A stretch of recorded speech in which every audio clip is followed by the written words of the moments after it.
The League of Women Voters is a nonpartisan organization who exists to educate and activate as many citizens as we can to work to get their government to listen to them, because we are the people and we must be heard. If we choose not to be heard, we will not be listened to. Something I always try to tell my students in my political science classes. Tonight, I'd like to thank not only League volunteer Carol Sawiski, who will help you with the questions, which I'll explain in a moment, but also the library, of course, which gives us this very fine space. MCAM, who will be doing the videography and has the nice microphones for us. And of course, the members of the Moorhead School who are here today to tell you about the reasons for the referendum. I'd also like to point out to you that the AAUW has a table off to the side with information about a variety of things, including the brand new first time ever Minnesota presidential primary next March, which is going to catch some people off guard, I think, but it could be a very big event in March for who will become a nominee, particularly for the Democratic Party. Way we will do this format, this is not going to be like our normal voter forums, is that we have 3 different presenters, and each presenter will introduce themselves and present their part of the program. When that presenter is, while that presenter is speaking, if you wish to ask a question, just wave your hand up a little bit. Carol will come over and give you a card and something to write with, and you'll be able to write a question. And when we get to a spot where that presenter ends, we will, I'll ask the questions that have been submitted. And any of you, of course, can answer them at any point. When we are done tonight, this video will be appearing on public access on both Midco and Sparklight, and formerly known as Cable One. And eventually it will be going up on YouTube, which you'll see links to through the League of Women Voters Facebook page, perhaps the Moorhead School Facebook page, and our League of Women Voters River Valley website. So without further ado, I hand it over to the presenters. Okay, I'm Brandon Lunick, Superintendent of Schools. My name is Tamara Uzelman. I'm the Assistant Superintendent for Morehead Public Schools. My name's Dave Lawrence. I'm the principal at Morehead High School. All right, we'll get started. Thanks for coming out tonight to listen to our presentation. So we've been on a facilities journey since 2014, and oh, it's not, huh?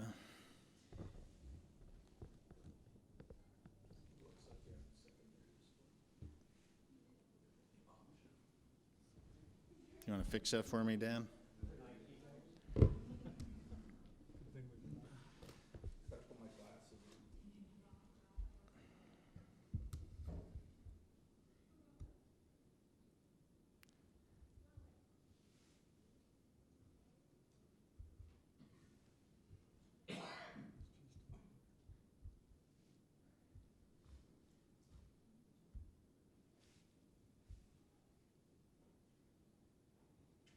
If I had to, I'd do jokes right now.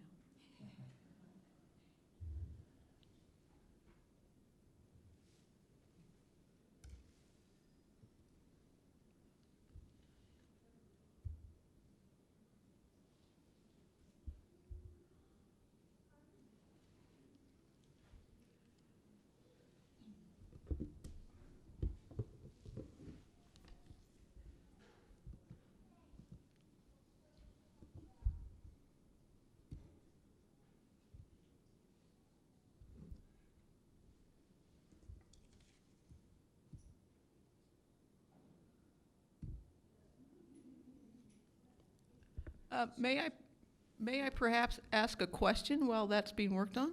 Sure.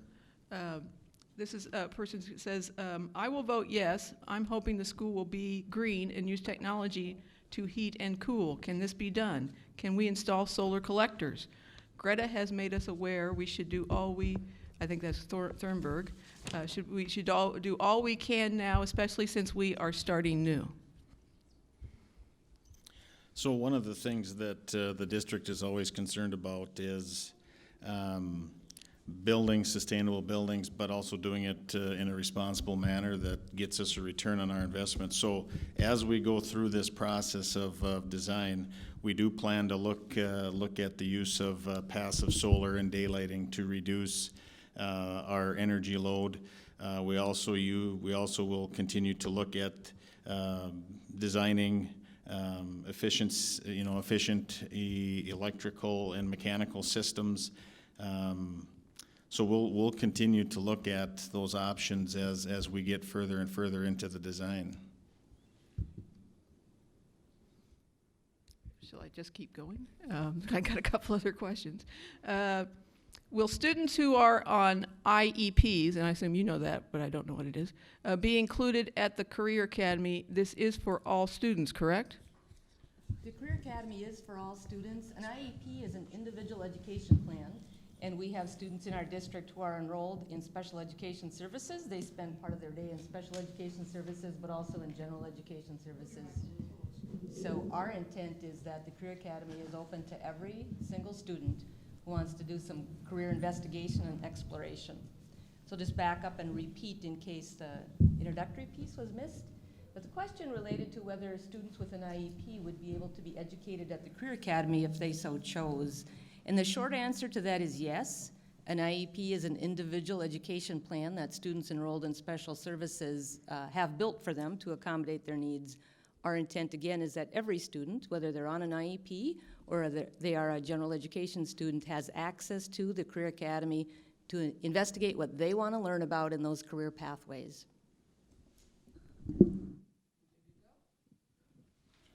All right, there we go. All right, sorry for the delay.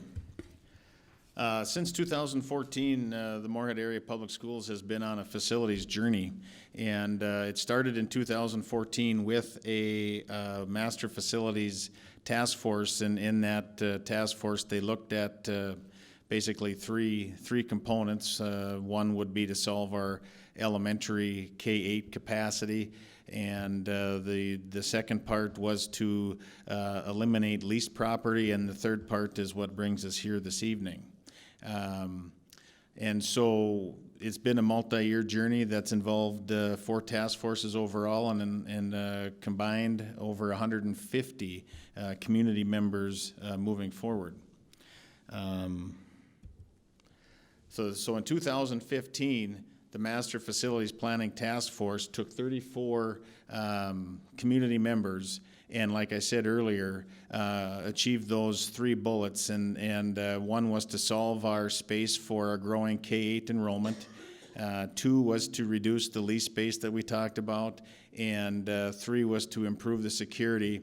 And this was, as part of that, was taken care of with the 2015 bond that passed this past November. Or not this past November, but November of 2015. In 2016, the district acquired the Vista Center for Education for $4.2 million, which took and eliminated the leased property that we were currently using at the time. And what we did with this facility is took the lease levy that we currently used and was currently leasing space for the Red River Area Learning Center and Adult Basic Ed, took those 2 facilities, converted it to a lease to purchase with the same funding mechanisms, and put those 2 programs under one roof. So eventually you will see that levy fall off once we eventually own the Vista Center for Education. At the same time that was going on, the Portrait of a Graduate task force was starting, and that involved 38 community members, which identified the components of what we wanted a high school graduate in terms of a skill set to graduate with. And these task force members met for 13 months. And at the same time that was going on, not only did we start the construction projects in around 2015, but we continued to build those facilities that we mentioned earlier. In 2017, Dorothy Dodds Elementary was opened, and it was opened with built with a 750 student capacity. We also opened the Horizon West campus on the Horizon we opened the Horizon West School on the Horizon Middle School campus, and that facility was designed to accommodate anywhere from 1,200 to 1,300 students. In that same year, the district also acquired the operations, the former Muscatel facility, which will now function as our operations center. On that current site, we will be able to now house all our buses. We'll be able to move our district office over there. And the reason for that is because as we talk about the high school capacity tonight, quietly and consistently our elementary population has been growing, and to the fact that we have less than 200 student capacity in our K-4. So our goal is, as we move over to this new office, our goal is to utilize Propsfield and turn that back into a 5th elementary, so we don't have to go back to the taxpayer and ask for another $25 million to build a 5th elementary. At that district operations center, we will also be able to now store our own food on site, and we'll be able to do some bulk purchasing. So I'll just give you an example.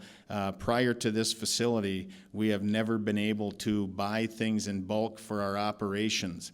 And this site has finally allowed us, so this past year, in the current site, we were able to purchase garbage liners in bulk or by the truckload, and just alone in garbage liners, we've ordered them 2 times a year, once in the fall, once in January, and we were able to save $18,000 in garbage liners by finally now having a place to store and to order things by bulk, and we find that to be extremely valuable.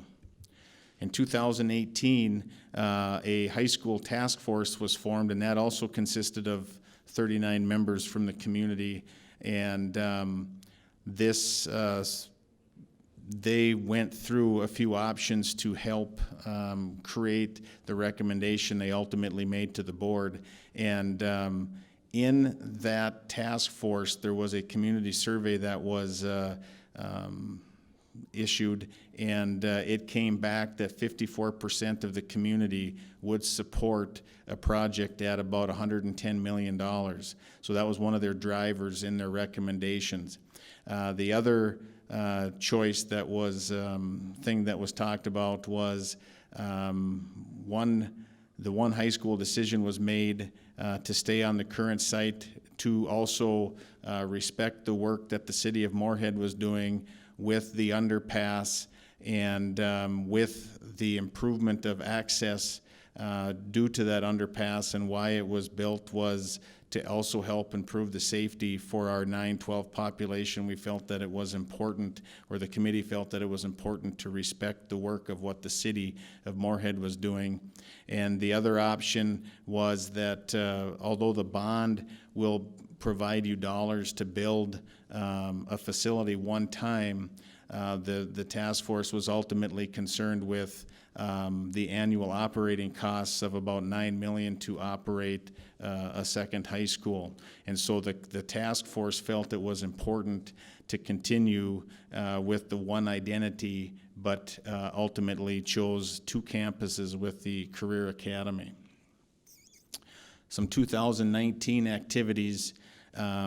We acquired the Sports Center for $1 on that current site, but that was also to eliminate the large lease payment.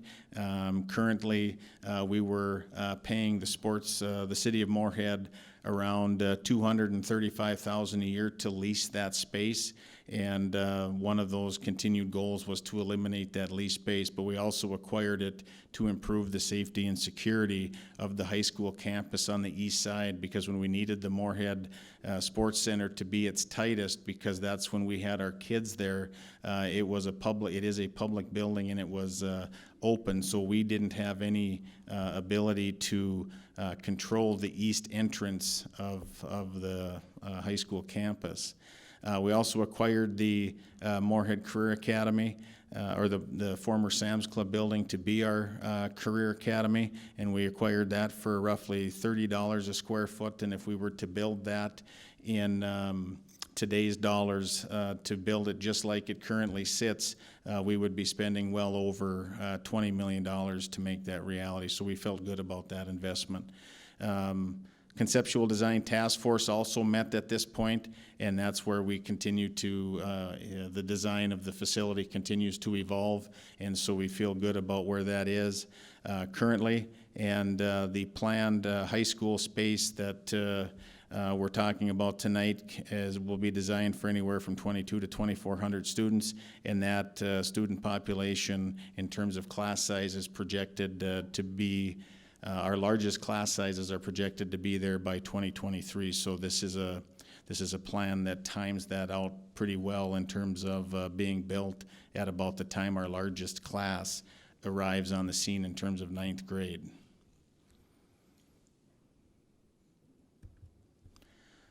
The construction timeline, if the bond were to pass in the spring of 2020, we would be doing some parking lot work to prepare for the construction on the current site.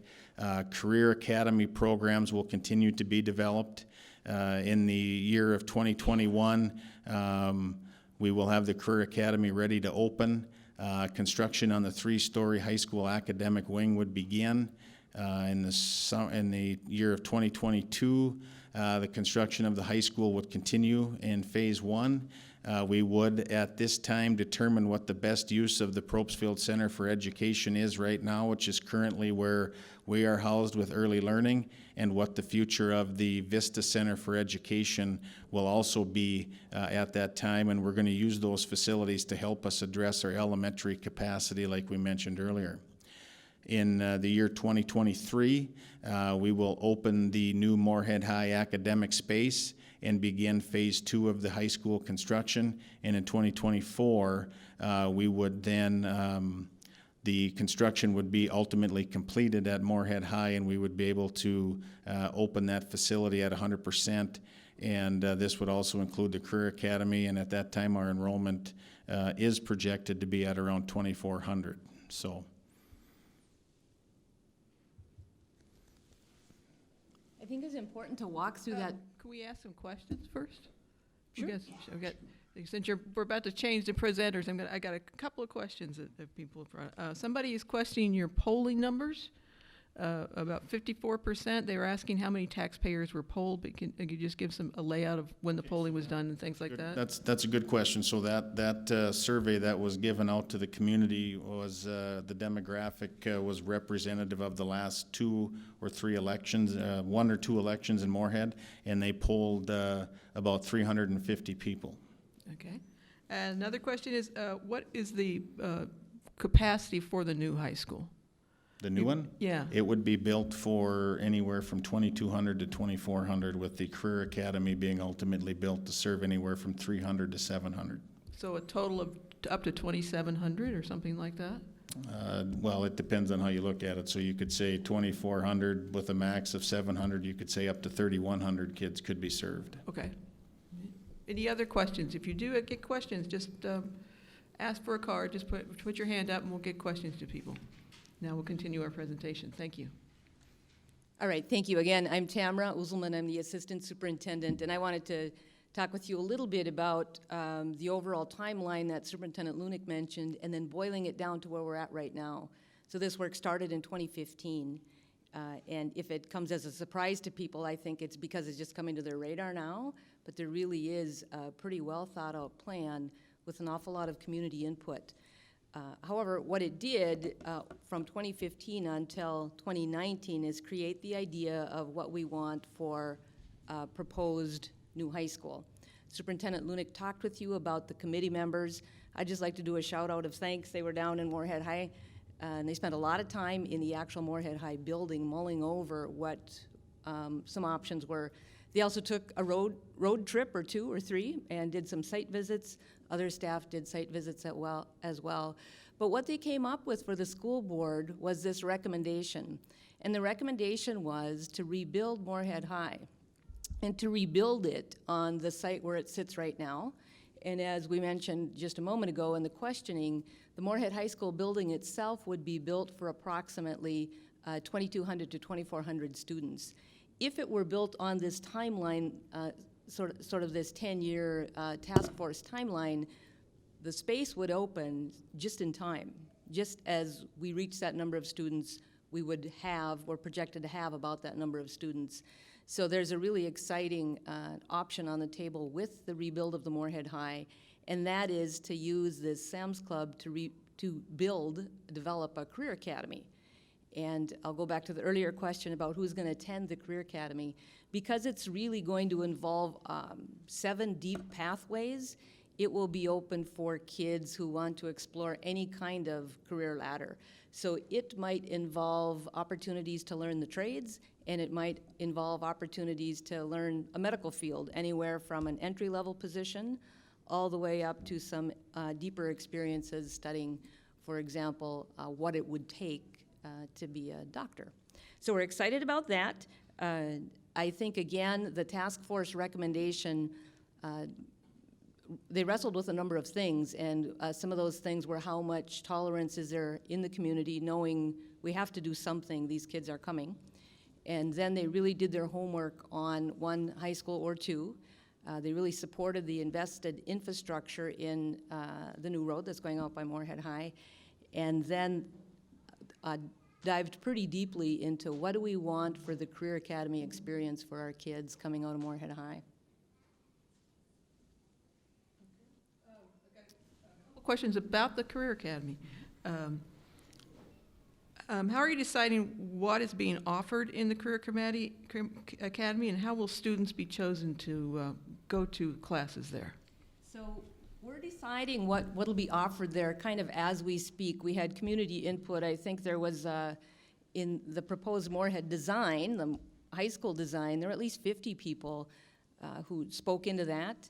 And then we had that same group share out what they felt the important trades were. We worked with M-State to take a look at what are some high demand, high pay career options, and we know also as well in our own high school what some of the career and trades opportunities are. So we did the initial work to come up with those pathways. I'll talk about those a little bit deeper in this slide, and then we are continuing our work in defining what exactly those pathways will be. And then how would students be chosen to go to the Career Academy? The Career Academy is going to be a demand-driven schedule, which means if students want to go there, just like they would for any other elective, they would go. Some of the courses there will fulfill a required course. So I'll give you an example of biology. We might have students who want to take biology in your more typical biology setting, like you probably all took when you were in biology. We also will have kids who want to do a hands-on, minds-on biology, like Hort Bio, and they're going to want to take that over at the Career Academy. So kids will have fluidity and choice. Thank you. You're welcome. As was mentioned earlier, and I'll just step into it, speak into it a little bit more, we are experiencing enrollment growth in Moorhead Public Schools. The district, I think, has done a bang-up job of providing space for the K-8 population, our littlest littles. I think they're in high-quality space. We know that the elementary is continuing to grow, and that Probesfield may provide an answer for some of that growth. However, you can see from the graph here that the largest classes are, like Superintendent Lunick said, headed to the high school. And we know that in this high school that was built for 1,800 students, it actually has more than 1,800 students in it as of the fall, and they're going to have 2,300 to 2,400 students by the time the new space is built, if the bond passes. So this proposed solution is going to be sort of a just-in-time answer. Now, for some of the people who were concerned that it wasn't big enough, I would want you to know that concept's been wrestled with as well. And the Career Academy, not only does it provide some really exciting career opportunities to educate kids in investigating the careers they want to have when they're grown-ups, it also provides some really good overflow space. So the idea is that there would be a shuttle coming from Moorhead High, going to the Career Academy. Kids can go there for a chunk of their day, and then return to Moorhead High as well. We got another question coming right now. Will students from other districts be able to open enroll in the Career Academy? Under the current Minnesota open enrollment law, we would allow open enrollment into the Career Academy. What happens when students from outside the district open enroll in, the tuition comes with them into our district. So we serve Moorhead Area Public School students first, and if there's additional capacity or additional space, other students can enroll into the district. We certainly have had interest from some area schools who are excited about the options we might have there. And it's important for the Moorhead taxpayer to know that if students open enroll in, the state aid travels with the student, just the same as it would if students open enroll out of the district.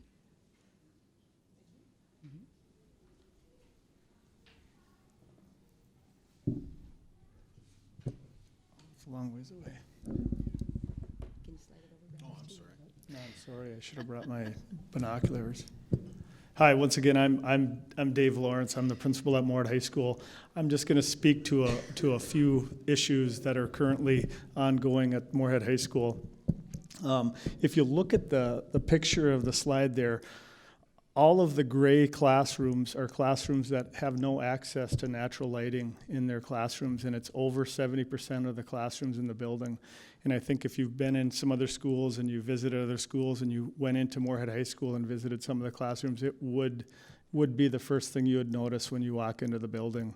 So that's one of the things that I think the new design that we have that Mr. Lunick will get into later addresses a little bit. The next thing that I would talk about is our split level construction that the building currently lays on. It's got 12 different grades that it's currently built on. If you walked into the high school and walked into the main door, which is considered door 13 on the north side, and you walk in and you come up and you go up about 10 feet of stairs, and then you're currently standing on the main floor. And if you go out the back door, you kind of are on that same level. So if you've moved around that building a little bit, you know the issues that they have with the different grades, and that is really significant when we are talking about some of our students that have some needs with movement and mobility. For a handicapped student that cannot use the stairs to get from the third floor to the lower floor, they have to take 2 different elevators generally, and sometimes 3 depending on where they're going. So we just have some issues with the way the building's been built, and then the additional add-ons over the years and time have just kind of made it kind of an awkward layout for a building. The next thing I'd talk about is the aging infrastructure. I'll start with the boiler system, which is over 50 years old, and right now that boiler system works at about 50% efficiency, and the newer modern boiler systems are upper 90% efficiency. So just the amount of time and energy that's going into keeping that system up and running. We have many issues where we'll have a classroom at 60 degrees, and down the hallway there'll be a classroom at 80 degrees, and we don't quite have that figured out, and we're calling Johnson Controls and people from outside of our building to come and try to adjust and kind of make up for some of the efficiencies that we're lacking. And I'd say we have other issues that are some of the things that really come to mind are we've had some sewer issues in one of our basement classrooms the last couple years, and so we've had to vacate a classroom when we've had sewer backup come in from the floor of our basement. So those are kind of some of the things that our custodial crew is they do a great job in trying to keep the place afloat. No pun intended there, but they and keep the place going. But the work that's being done is not to maintain a facility. It's basically to keep it going and keep us able to keep having kids come in the door in the morning. The next thing I would talk about is there is no small group collaborative spaces for kids to work at in Moorhead High School. We did put some tables and chairs in our old commons this year, but we don't have any dedicated areas for kids that want to work in a group. We don't have any areas that are handicap accessible for like a mid-sized multi-class get-together. The area we have is called our study hall, but it is not handicap accessible. And so if classes or multiple classes want to use it, it's not feasible for any kids that aren't able to walk down steps. So those are some of the space areas that we have. Our building currently has 24 entries, and that has been a problem, and I think Dr. Lunick spoke to the purchase of the sports center and how that allowed us to be able to control access to that building, which we didn't have when it was city-owned. And so one of the main reasons to upgrade our security was part of that purchase, to make sure we were able to access the entryway from that east end of the building. So as we move forward, that is one of the things that really needs to be solved, and I think we've done a good job trying to make the building more secure over the years. But I think just with the layout and with the number of exits going all the different directions, it's been a bit of a challenge.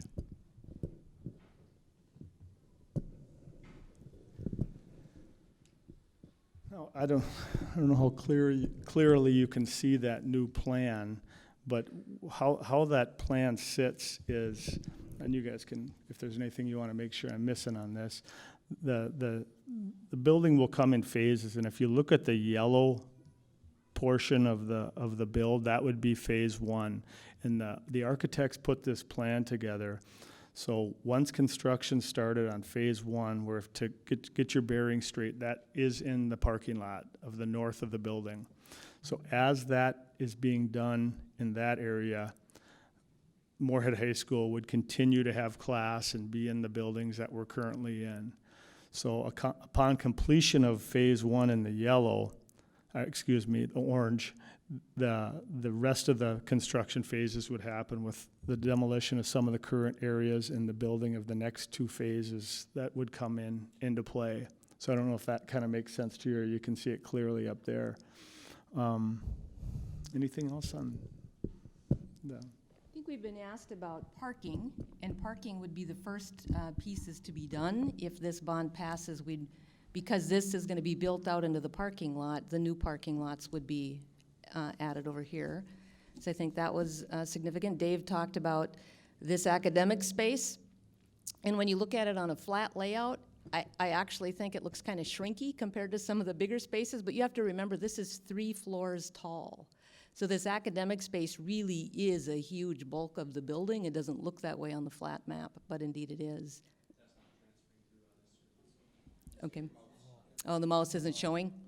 Thank you. It's the part on the north. And the one thing The orange. that I'd also add is that the layout and how the architects designed that, all of those classrooms have some access to natural lighting, which was one of the important drivers in our input sessions that people thought was important.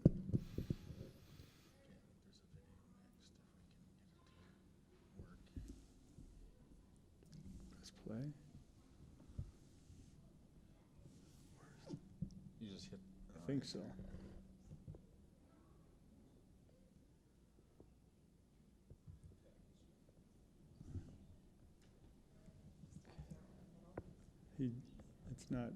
It's not doing it. See, it just moves the. Dan, where's the? Shoot.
gave you a look at Morehead High and the plans that have been thought of regarding a potential new high school. I'll take a moment and talk with you now about the Career Academy.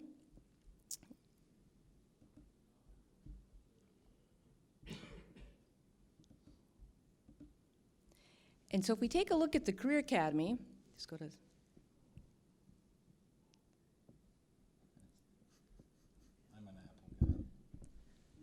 Let's try slideshow.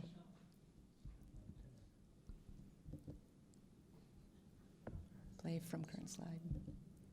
Thank you, Superintendent Lunick.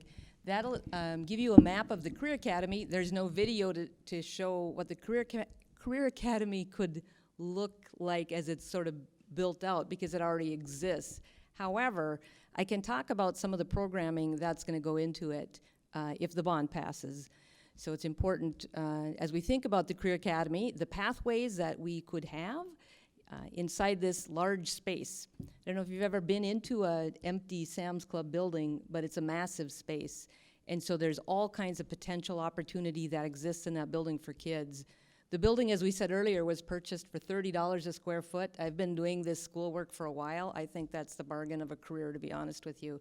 But I'm not quite as excited about that as I am about the pathways where our students will be able to go in and explore areas of interest to them, earn high school credit, likely college credit in many scenarios for the same, at the same time, both college and high school.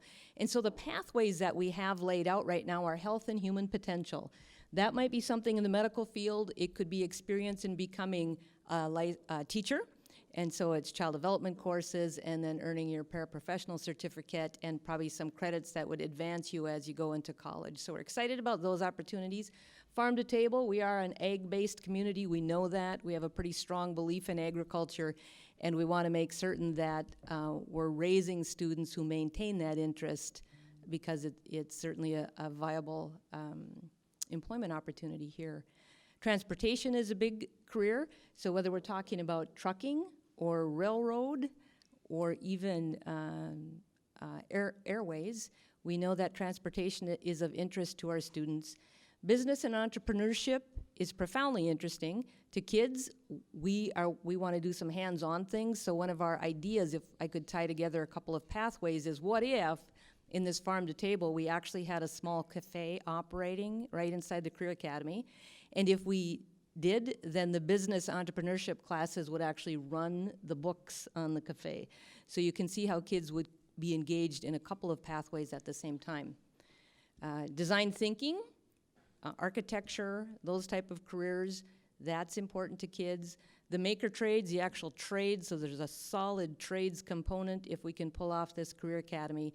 And then we know that not all students are going to take your typical pathway through high school. They're not all going to go to high school like anyone watching this movie or this video did. They won't go to school like I did. They probably, some of them will want an alternative pathway, and our goal is to graduate all kids who come to us. We want them to graduate ready for the career they choose, for college or any post-secondary training they choose, and we want them ready for life. If they want to be a community member, if they want to go into the military, what we want to do is offer enough hands-on, minds-on experiences so kids know what they're getting into before they leave home and pay a lot more money to try to figure out what they want to become. So I'm excited about the Career Academy. I think that without a doubt it's this community's opportunity to raise some choice-ready spuds, and if we can get this done, it'll be a good thing for kids. Questions? I do have a couple of questions. One question is, I think it's asking for you to reiterate about the plan to meet the growing number of students that are likely to be added to the schools. So if you could go over that, the capacity issues again. This mentions what's the plan to meet the enrollment needs in 2023 and beyond? Absolutely. I think that's a great question, first of all. So if you think about the high school right now, it's built for 1,800 students. It has more than 1,800 in it, and we know there's a wave of kids coming. So our projections, which I can trust at least 5 years out, show that we're going to have 2,300 or 2,400 students in Moorhead High. There has to be some space to educate those kids. However, if I were Superintendent Lunick, one of the things I would never want to do is overbuild, because it's a lonely feeling as a superintendent to have empty space that a taxpayer is paying for. So the community committee really wrestled with how big is big enough, how big is too big. And after they went on a tour of a career academy in North Dakota, they came back and said, this is the answer that, I mean, there was a lot of discussion, there was a lot of voting, little red dots were placed on whether they supported the high school with the option for a career academy, and it was overwhelmingly supported by the group in the room. But the important thing to remember is even though the high school will be built for 2,200 to 2,400 students, and we're expecting that, every hour of the day we can have 300 to 700 students at the Career Academy engaged in these 7 pathways in all the space that you see available here. So I think this is a very solid answer, both in terms of what kids need for career exploration, what the community wants to have for its kids, the idea of having more than enough space at Moorhead High and the Career Academy well into the foreseeable future. So again, if you're thinking about the number of seats, we'll have space for over 3,000 kids. Thank you. Next, there's a couple of questions involving accessibility. You talked about the lack of accessibility in the old building. People are wondering about accessibility in as far as the doorways, about being able to get from easily get into the buildings wherever they're dropped off. Will the bus drop off be for all students, be in the same place? How many elevators? Is there one in each wing? Those sorts of questions. So in the new, is this good enough? In the new design, we do have it set up to where the bus drop-off and pickup is going to be separate from where the general public would be able to drop off and pick up their kids as well. As far as accessibility, absolutely, we will make sure that those are accessible. We have to meet a certain code to make that reality. That will happen. As far as pickup and drop off, there's the west side of the building and the east side of the building.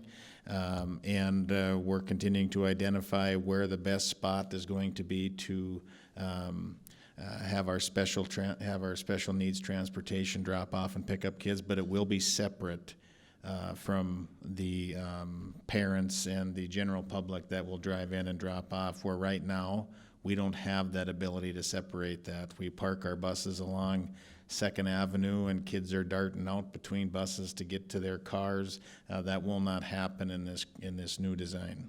So does that mean, look, another question here says, will bus lanes be 0 entry level throughout? Is that what that means?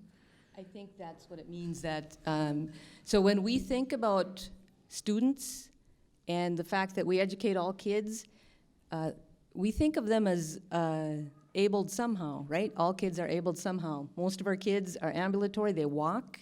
We do have kids who roll, and we want to make certain that our building is accessible to them if they're in a wheelchair, if they walk on crutches, if they walk on 2 legs. The building is just designed so that it's accessible no matter how people are abled, from doorways to entries to elevators. So back into the 3 floors on the high school, once you're on an elevator and on a floor, it's no vertical adjustment from there, it's flat, right?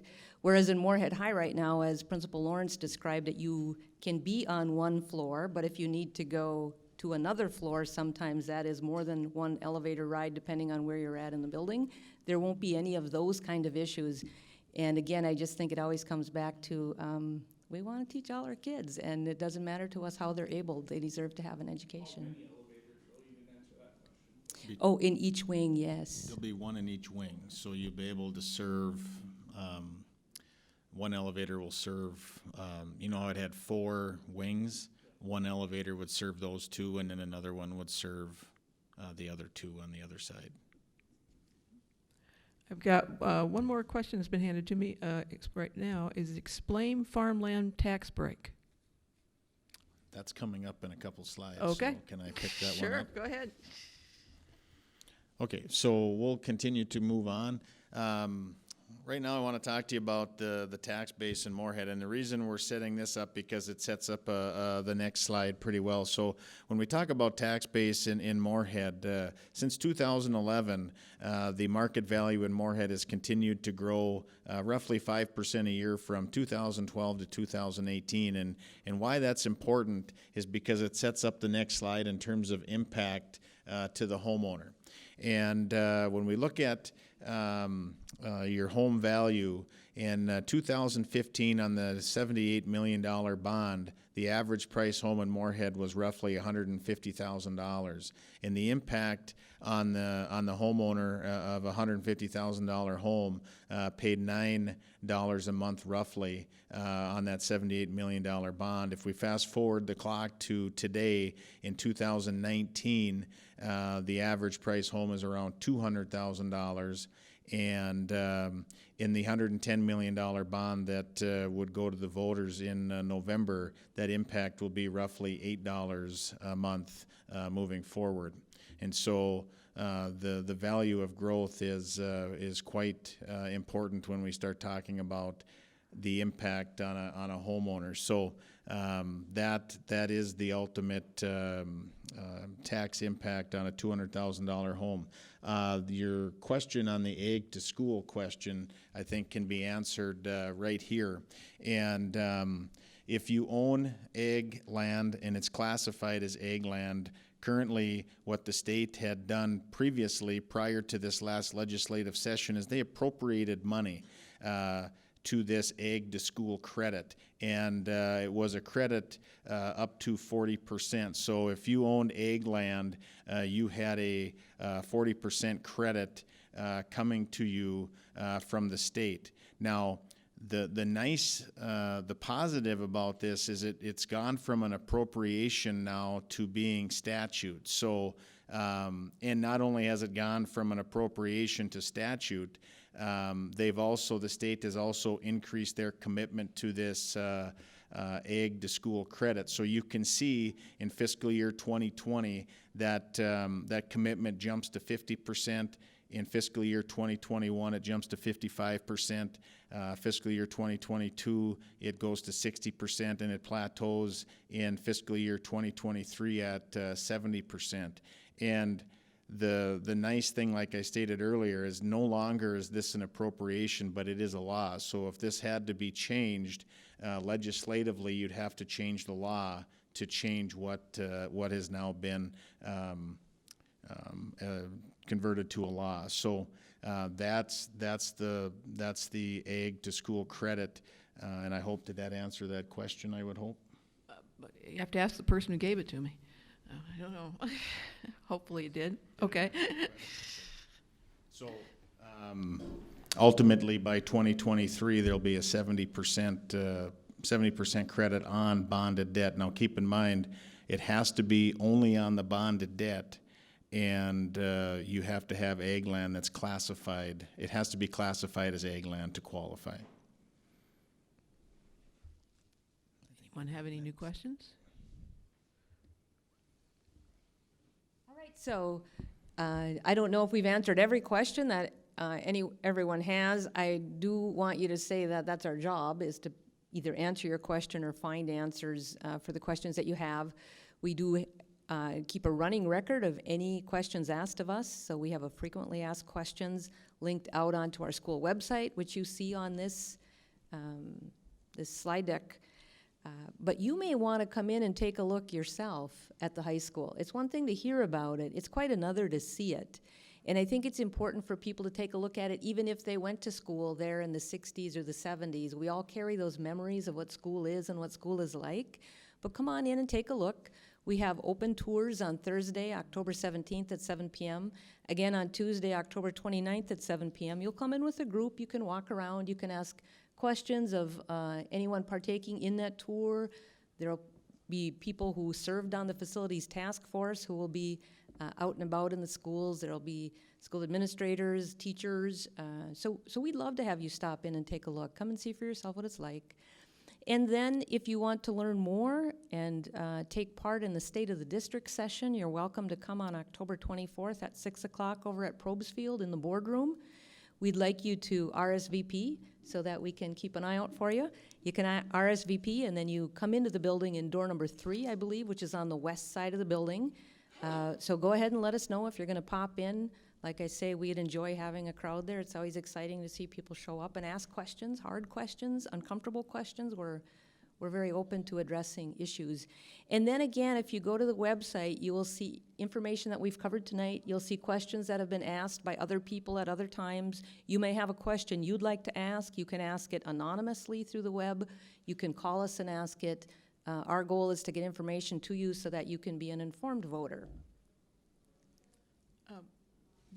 I've got one more question for each of you. You can do it after you've finished everything there. I just got one slide left. Does that Okay. work okay? Yeah. And so where do you vote? You can find your polling places by going to our website. You can also find absentee ballot information if you can't be present to vote on November 5th. But the polls are open from 7 in the morning until 8 in the evening. So last question, I guess, unless somebody brings me another one, is for each of you, what is your favorite part of this proposal? My favorite part of the proposal is just knowing that if this is successful, that we will be able to provide a facility that is accessible for all students, and those students that have those mobility challenges won't feel so isolated when they come to school and want to be treated just like any other student. That's what makes me excited the most. I think my favorite part is the fact that 150 people from the community have spent time, they've got skin in the game since 2015. So I really like that.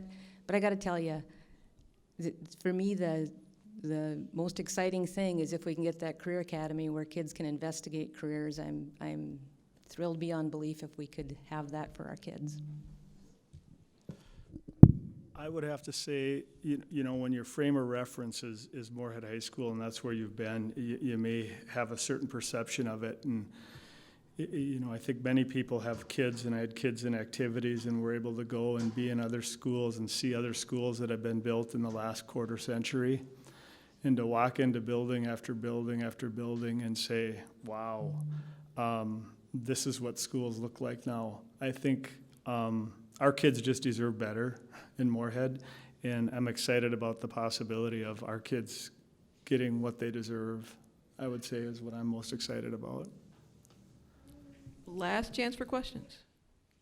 All right, I'd like to thank our audience, including Mayor Judd and members of the City Council and candidates for the City Council, for all being here. Thank you to MCAM. Thank you, Carol, for helping me. Thank you, AAUW. Thank you to the great Morehead Library. And thank you to our presenters. Thank you for having us.